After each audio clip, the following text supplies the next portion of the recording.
Olha, o presidente Dilma está em Cuba, como você sabe, por uma série de razões. A gente vai, inclusive, mostrar para você daqui a pouquinho o dia da presidente lá.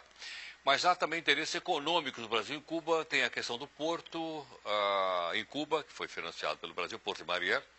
E para a gente poder entender um pouco melhor para isso, está aqui conosco o Tomás Zanotto, que é diretor do Departamento de Relações Internacionais e Comércio Exterior da FIES. Tomás, muito obrigado pela sua gentileza, pela participação aqui conosco. Boa noite, Tomás.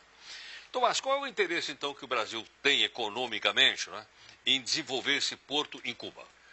Olha, existe um interesse estratégico. O Brasil é um país sul-americano, tem bastante inserção na América do Sul, mas a inserção econômica do Brasil no Caribe ainda é pouca, pode melhorar muito. E esse porto é uma oportunidade para isso.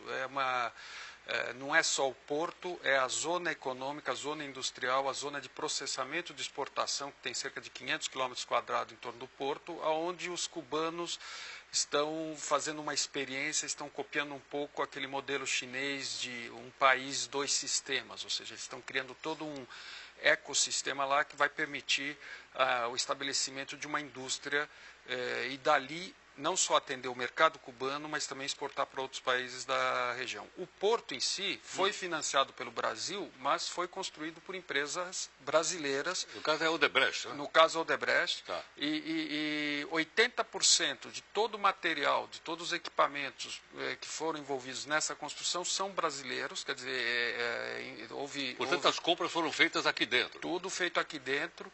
A garantia, nós entendemos que a garantia do pagamento desses financiamentos são as próprias receitas do porto, que serão em moeda forte. É um porto que vai ser administrado pela Autoridade Portuária de Singapura, que é um dos portos mais bem administrados do mundo. É um porto com calado, quer dizer, que é a profundidade do porto bastante considerável. E, como você sabe, Heródoto, logo nós vamos ter a ampliação do Canal do Panamá, que vai permitir passar os navios maiores, que eles chamam pós-Panamá, que são navios de 160 mil toneladas. Então, Cuba tem aí a chance de ser uma plataforma para exportar para todos esses países da América Central, que juntos formam um mercado grande. E aí, existem já cerca de 300 empresas brasileiras no local. 300? 300. Lá em Cuba? Lá em Cuba. Sim, porque são vários setores. Tem casos bem conhecidos, como o da Souza Cruz, que é uma parceria que já tem 18 anos lá, muito bem sucedida, e ontem, se não me engano, firmaram um contrato para estabelecer uma nova unidade para fabricação de cigarros ali nessa zona portuária, ou seja, na zona de processamento e exportação de Mariel. Então, Agora, a partir do momento que você fabricar nessa zona, você teria uma situação competitiva melhor na região do Caribe? Sem dúvida, porque eles criaram, exatamente como fizeram na China, situações especiais. A lei trabalhista é particular, tem liberdade total, pode-se operar em moeda forte, tem liberdade total de remessa de dividendos, quer dizer, tem uma série de condições. O que vale para o porto não vale para o resto do país, ou não? Exatamente, como na China. A China também começou aquele processo dela de mudança de regime da época do Deng Xiaoping com esse sistema de zonas de processamento e exportação, chineses chamam um país, dois sistemas. Tipo Hong Kong, etc. Hong Kong ainda estava tipo Shenzhen, Guangzhou, aquelas zonas que foi aonde se iniciou vamos dizer, a mudança, né, da China, essa nova nos últimos 30 anos. Entendo. Quer dizer que Cuba, então, pelo que você está dizendo, está partindo mais ou menos, está seguindo mais ou menos o modelo chinês? Nós esperamos que sim. Quer dizer, estrategicamente é interessante que eles, aos poucos, comecem a liberar a economia deles e, com isso, atingir o progresso que esse país pode atingir. Cuba é um país que tem 11 milhões de pessoas, eles são educados, eles já lidaram com os problemas de saúde, então é um país que hoje, com a liberalização da economia, pode crescer bastante. Agora, Tomás, ainda pensando estrategicamente, nós sabemos que os Estados Unidos hoje continuam impondo aquele embargo econômico em cima de Cuba, né?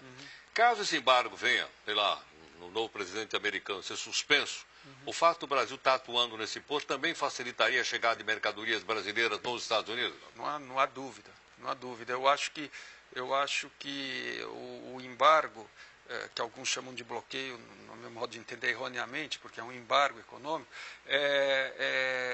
ele deve cair. É um problema mais... Era uma coisa da época da Guerra Fria, isso, né? A Guerra Fria já acabou. Já acabou, e na medida, essa nova geração de cubanos, ou de descendentes de cubanos, que já estão na segunda, terceira geração nos Estados Unidos, já não fazem mais essa resistência. Esse embargo